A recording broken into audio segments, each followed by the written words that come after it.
Comencem una nova sèrie de vídeos que els dies que fins ara havíem fet vídeos de les sortides de les passejades que fèiem per la muntanya, doncs ara també en trobareu de sortides que fem però en àmbit cultural, d'anar a conèixer poblets o alguna ciutat i donar una mica d'explicació del que es pot trobar allà d'interès per anar a visitar.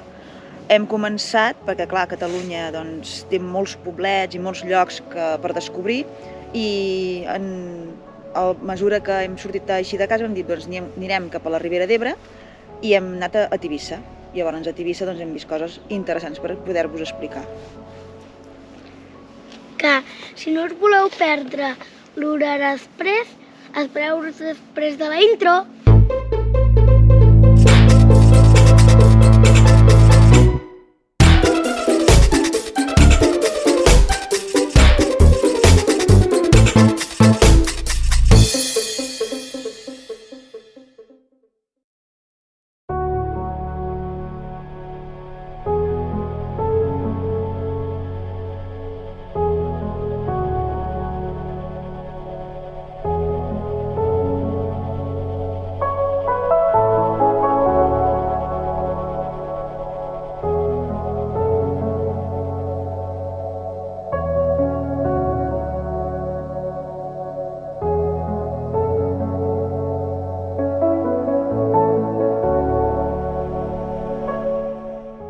Ens trobem a Tivissa, municipi de la Ribera d'Ebre.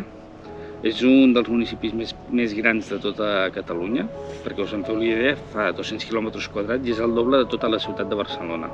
Destaca per tenir un casc antic medieval, amb molts carrers estrets, amb moltes cases antigues i d'interès.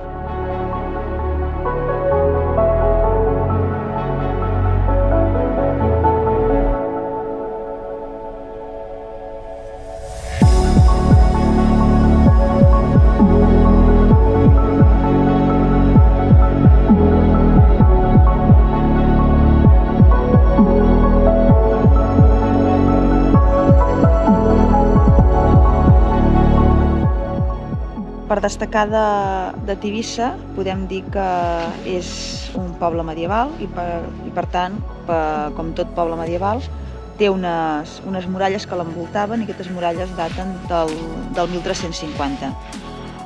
Són unes muralles molt gruixudes i amb poques finestretes de guaita i destaquen tres portals. Tenia tres portals, el portal de Vall, el portal de l'Era i el portal del Raval, que si passegeu per dintre del poble de Tivissa estan distribuïts els carrers pels barris. Llavors hi posen el barri del portal del tros de la muralla, el barri de Vall, el barri del Raval i el barri de l'Era.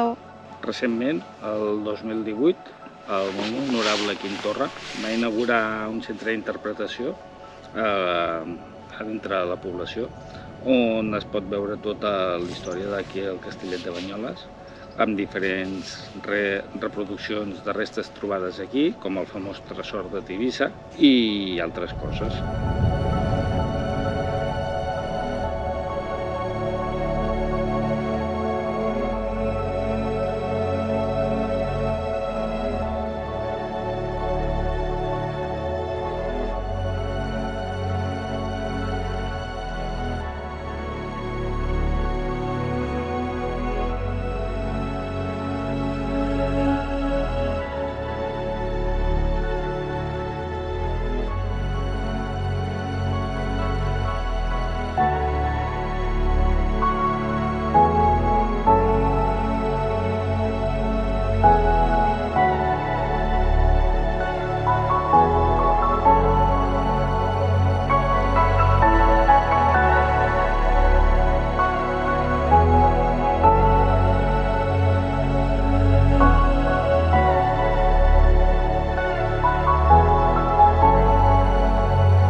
Després, si passegeu per dintre del poble, pels carrerons i com ha dit el Jordi, que hi ha les cases antigues, veureu els detalls de les portalades i de l'estil de l'època.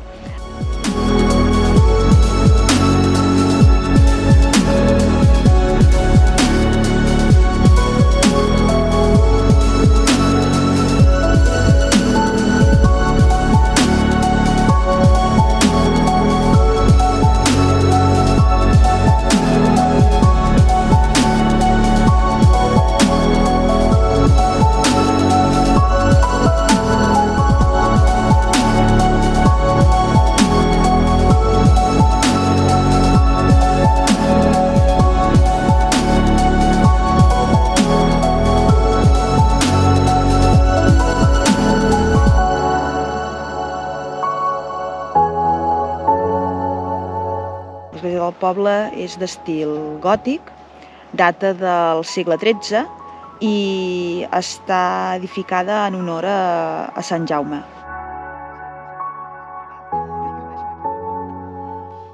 I llavors és una església que està situada a l'oest, adherida a la muralla.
Som a l'ermita de Sant Blai, que és a Tivissa.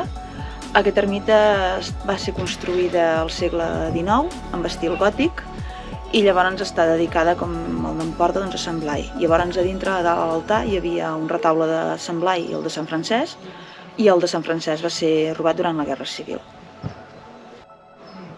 I llavors el que es diu que l'aigua que hi ha aquí, que hi ha una font més avall, que diu que la gent que beu aigua d'aquí, que està protegida per Sant Blai, doncs que atreu el mal de gola i la tos. I llavors l'oració que feien quan venien a buscar l'aigua, diu, era Sant Pau gloriós, treu-me la tos. Aquí dalt hi ha el castell, que és del 1174, possiblement és d'estil àrab, i quan ets a dalt doncs, tens una bona panoràmica de tot el que és el territori pròxim, Prades, Siurana, Ribera d'Ebre, Priorat, val? I llavors també la muralla que té està construïda a la mateixa roca de la muntanya.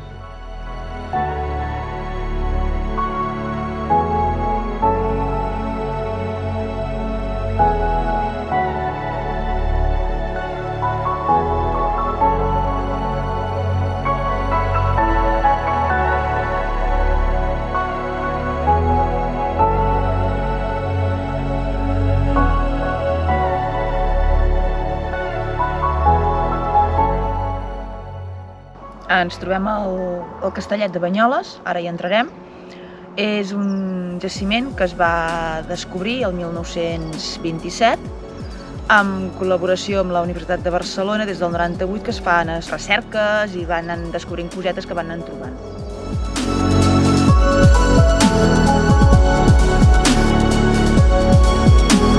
A l'entrada del poblat del jaciment ibèric del Castellet de Banyoles ens trobem dues torres bessones, una al costat de l'altra. Són de forma pentagonal i són un exemplar únic amb aquesta construcció en els poblats ibers de Catalunya. Últimament s'està especulant amb l'hipòtesi de que no fossin íberes pròpiament dites, sinó ja romanes, perquè per l'edat ja era l'època en què hi havia íbers i romans i s'assemblen molt a unes columnes romanes que s'han trobat en altres indrets i encara estan investigant-ho. Ara ja som dintre del Castellet de Banyoles, són unes 4 o 5 hectàrees en total i només s'ha descobert fins ara un 20%. Llavors, quan et passeges per dintre, et trobes en diferents barris i el que estem és al barri de l'entrada.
Ens trobem en uns dels barris, com us hem dit abans.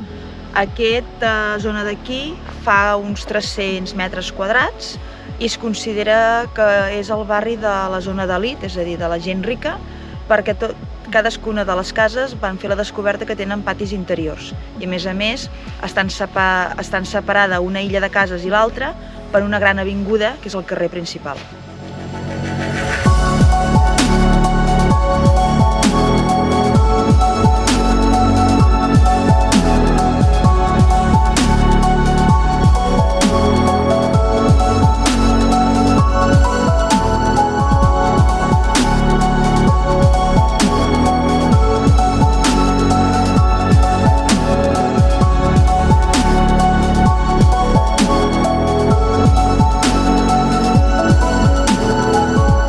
Trobem el castellet pròpiament dit de Banyoles, que és de construcció medieval, tot i que tot el recinte arqueològic que es coneix com el del Castellet de Banyoles, realment el castellet és això que tenim aquí darrere.